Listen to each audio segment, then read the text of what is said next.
Welcome to Learn the Sky, your online resource for learning about the constellations and how to find them. If you're new to this channel, be sure to click the subscribe button and hit the bell for notifications about new videos.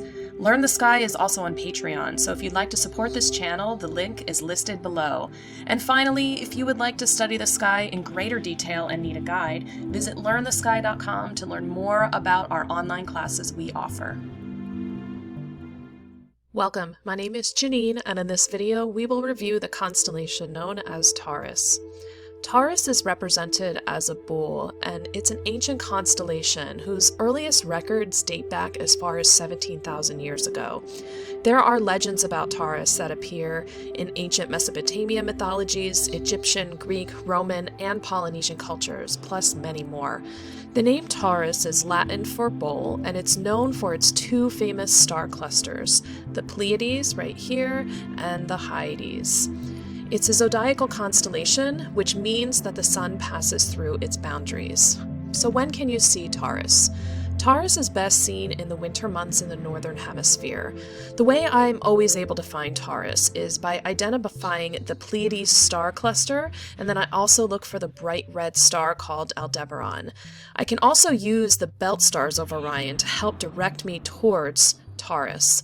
This is a fairly easy constellation to point out. While dark skies are always preferred, it is one that can be seen with a fair amount of light pollution in the sky. Let's review the pattern that Taurus makes across the sky. Here we have the official star map of Taurus released by the International Astronomical Union, and there's a few things to notice. First, you can see this blue line pass through the borders of this constellation, and that's called the ecliptic, which is the path of the sun. So some of the pictures that I will show you throughout this video will definitely have some planets within those pictures that shine brighter than the rest of the stars. Also notice this object right here. I'll constantly be referring to it as the Pleiades. It's also known as Messier object 45. There's also Messier object number 1, which is a very famous nebula called the Crab Nebula, which is an old supernova remnant. The brightest star here is called Aldebaran, and then there's another star cluster here called the Hyades. So let's get some practice with how to identify this constellation. The first thing that stands out to me as I look at this photo right here is this star cluster. It has this distinctive little pattern to it. I've even heard people say to me, oh, I always thought that was the Little Dipper, because it almost does have a dipper-like shape to it. But it is very condensed, and the Little Dipper is much larger than this as well. The other thing that stands out to me right here is this orangish red type star, and that's called Aldebaran. I also notice this V-shaped face of the bull, and then his horns come off from here and then from here. So if I were to point out the official star pattern, this is what it looks like. Often I've seen other patterns that don't include these shapes down here, but really just the horns, the face, and the shoulder of the bull. Always remember that there's a variety of patterns that are out there. So whenever I'm trying to study the constellations, I usually refer to the official recognized star pattern, which comes from the IAU, the International Astronomical Union. So here's another picture, and hopefully what stands out to you now is this really bright spot. But this is not a planet, but rather the moon. And the way you can tell is that it's just a much larger size than everything else here in this photograph. But this is a good reminder that the moon, sun, and planets all pass through Taurus because the ecliptic passes through it, which really is that plane of the solar system and the path of the sun. Also, you should notice the Pleiades, the V-shaped face, the horns that come off here as well, and then the red eye of the bull. So if we were to point this out, that's what this star pattern looks like. So this one I feel is one to easily memorize because it has so many memorable features of it, including the V-shaped face and the Pleiades. Moving on, we're going to get some more practice. This doesn't show you the entire constellation, but a good portion of it. You should be able to see the Pleiades, as well as the V-shaped face and Aldebaran. So here is what that part of the constellation looks like. And this star cluster right here, the Hyades, we'll learn about it a little bit later, but it's a very close open star cluster towards that is located pretty close to the Earth. So if we were to zoom in on the Pleiades, that's what it looks like up close. And you can see how some people say, oh, it kind of looks like a tiny little dipper here. And I agree, sometimes it does, but just know that this shape is really just the shape of the open star cluster. And then the Hyades, located right here, that's another open star cluster that's located within the face of Taurus. But remember, this bright star right here, Aldebaran, is not a part of the Hyades. It's just kind of positioned near, in front of it in terms of how it's oriented in the sky. Another way to find Taurus is using Orion. So here you have Orion, and you can use the belt stars to kind of aim you up towards Taurus. Again, notice this bright spot. This is the moon that's passing through Taurus. Now, Orion is not a zodiacal constellation, so the sun, moon, and stars do not pass through it. You probably noticed the Pleiades, and then here is that V-shaped face of Taurus.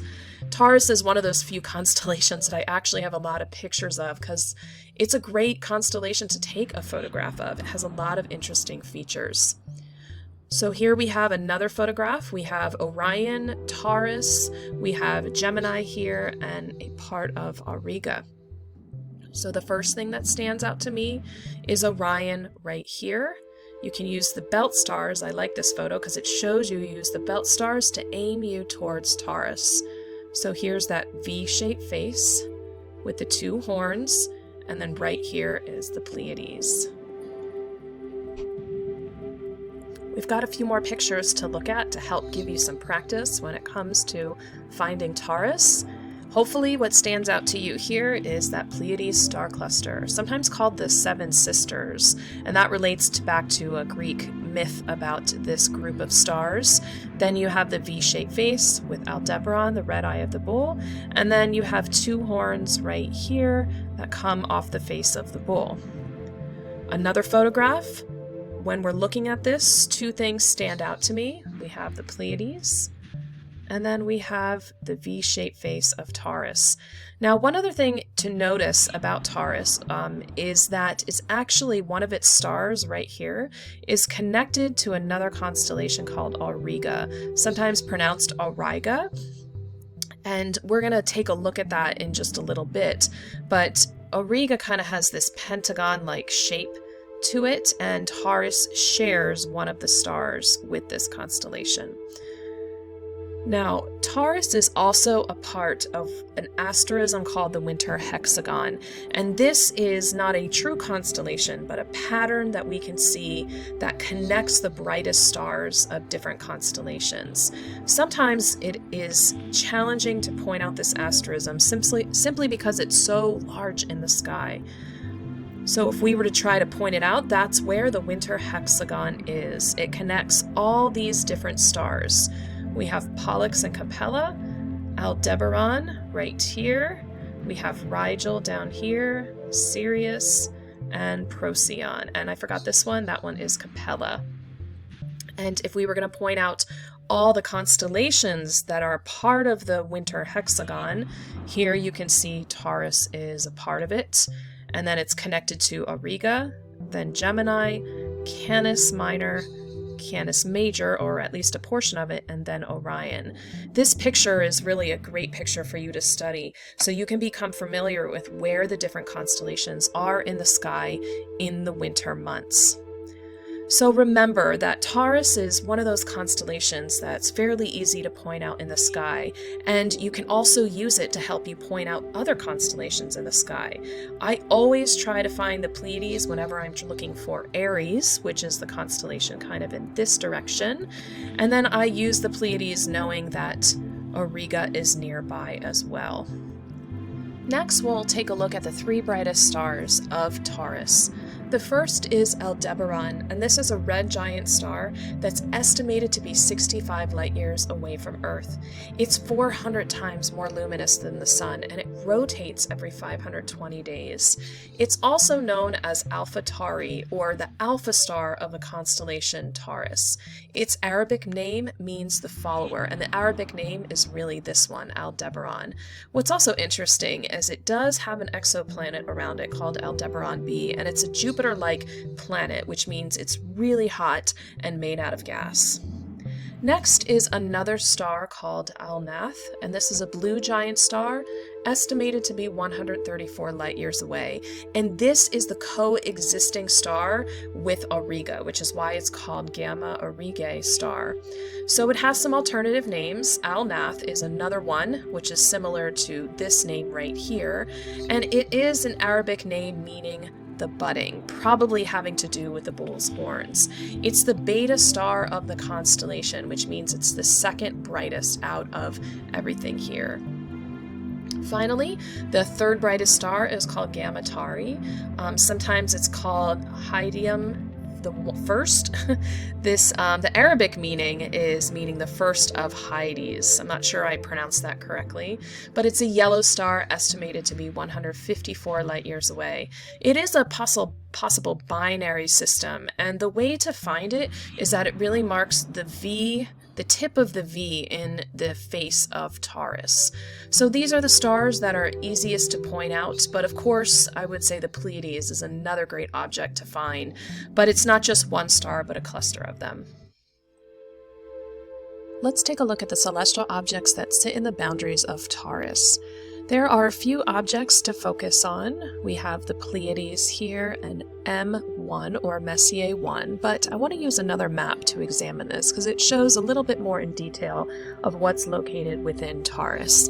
The main points to focus on, of course, are the Pleiades right here and the Hyades, and this picture shows both of those together in one photograph.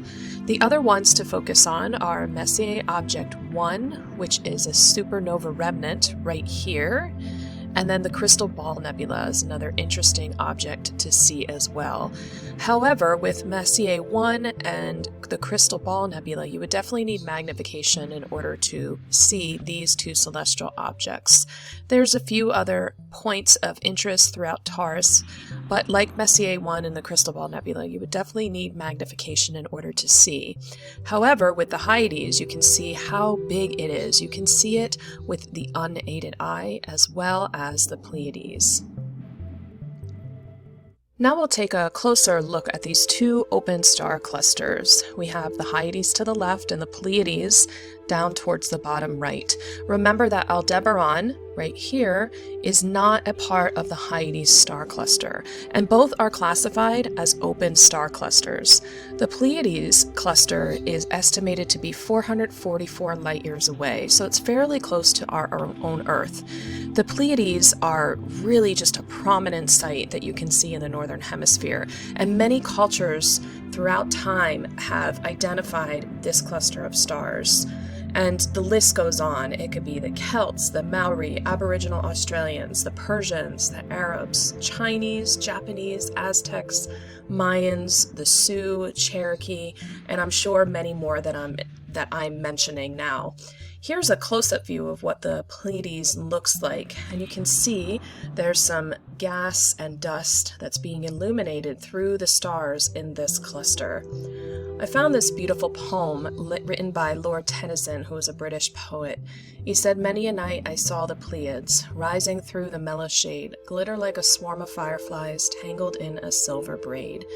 So I just really identify with this poem because it speaks to the beauty of the Pleiades. In fact, one time I was outside stargazing with my own daughter, and I had a pair of binoculars set up on a tripod and had her look at this, and she said, "Look, Mommy, it's spirits dancing in the sky." And I just thought that was a really beautiful way for just to see how a child interprets what they can see through the stars.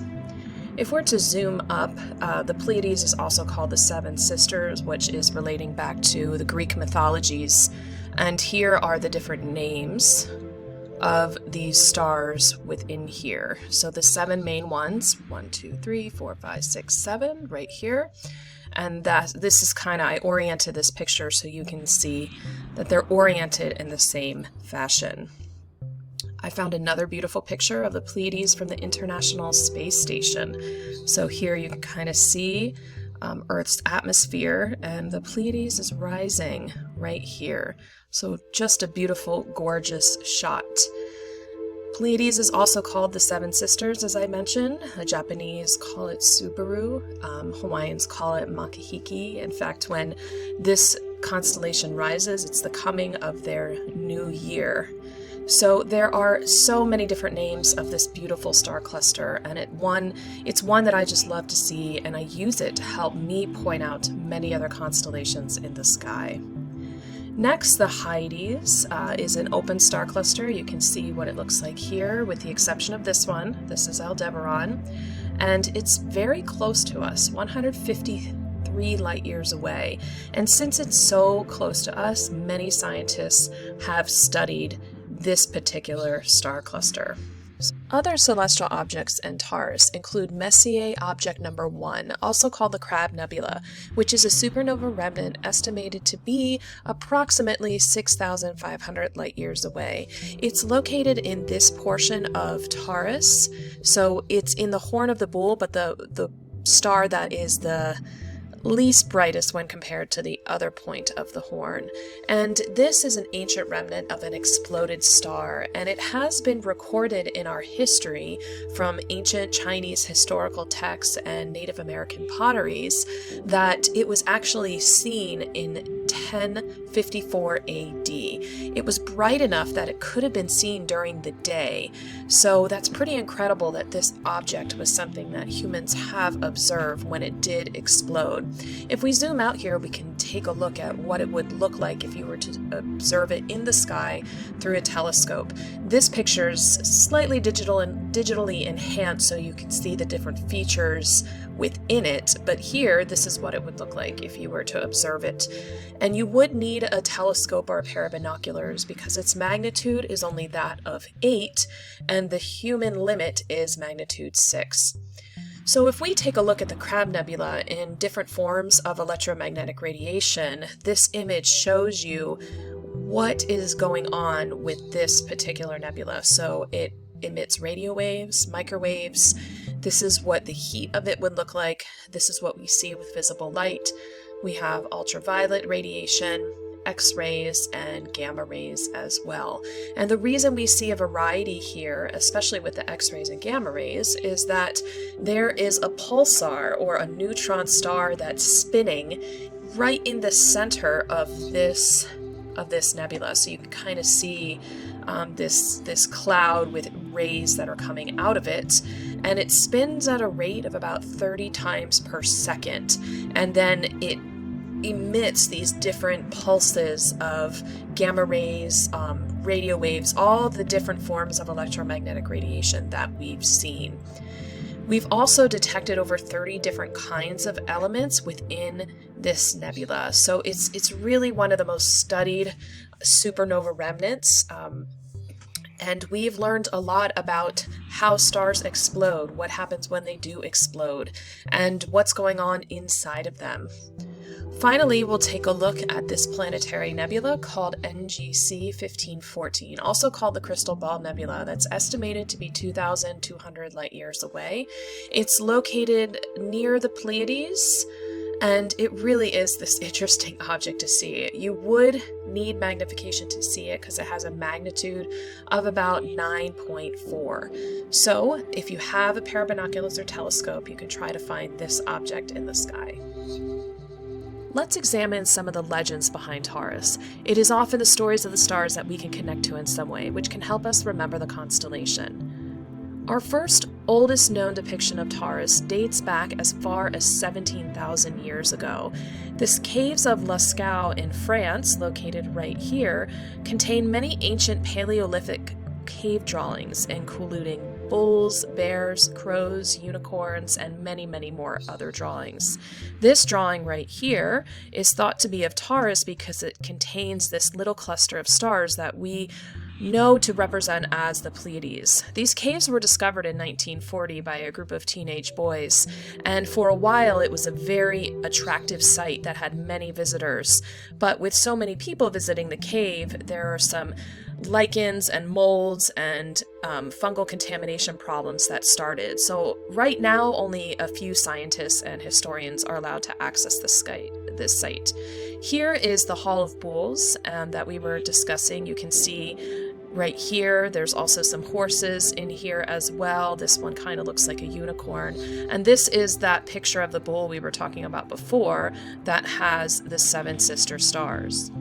In ancient Mesopotamia, Taurus is depicted in one of the earliest works of literature called the Epic of Gilgamesh, where the goddess Ishtar sends Taurus the bull of heaven to battle Gilgamesh for refusing her advances.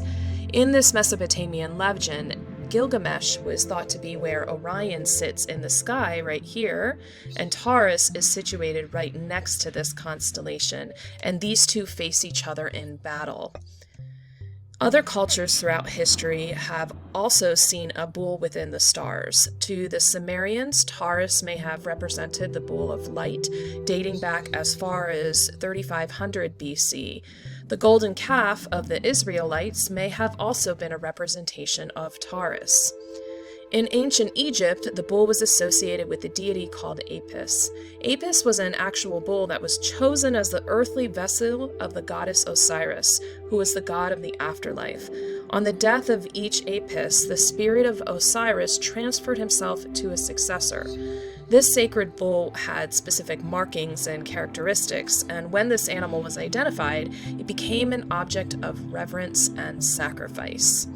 In Greek mythology, Zeus was often represented as a white bull right here with golden horns. This painting here shows the abduction of Europa, and in the form of the bull, Zeus seduced and abducted her to the island of Crete, where she eventually became a queen and mother to the king Minos of Crete. There are some other legends as well in Greek mythology in which Taurus has been depicted. It is possible that Taurus was the Cretan minotaur of Greek mythology, and that was a creature with the head of a bull but a body of a man.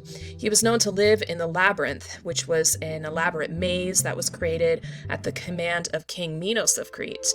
There are countless representations of the minotaur in ancient legends as well, and you can even see them in pop culture references to this day. But this really just goes to show you how deep the legend of Taurus really goes. But one of my favorite stories of Taurus comes from ancient Polynesian mythology and explains how the Pleiades, right here, a beautiful star cluster in Taurus, came into existence. And according to this legend, this famous group of stars was once a single star that was the brightest in all the sky, and this star boasted of its own beauty. So one day, the god Tane, depicted here, picked up the bright red star in Taurus, now called Aldebaran, and hurled it across the sky at the boastful star and smashing it into many, many pieces. And the end result is what we see now, this very beautiful open star cluster that we call the Pleiades. But remember, the mythologies of the stars vary according to time, place, and culture. There is no one true mythology for any constellation, just a variety of them. We've come to the end of our video about Taurus, so let's review everything we've learned so far. It's best seen in the winter months in the northern hemisphere, and it's classified as a zodiacal constellation. The best way to find it is to use the belt stars of Orion to aim you in the direction of this constellation. But another great way to find it is simply to look for the Pleiades star cluster, which is fairly easy to point out in the sky. The celestial objects located in Taurus, of course, include the Pleiades, the Hyades. You also have Messier object number 1, and the Crystal Ball Nebula up in this region as well. So I wish you luck trying to find Taurus. To me, it's one of the easier constellations to point out in the sky, and it always takes practice when you're trying to learn the constellations. Try to seek out dark skies as well to help you see the different features of Taurus. I wish you luck, keep practicing, and keep looking up.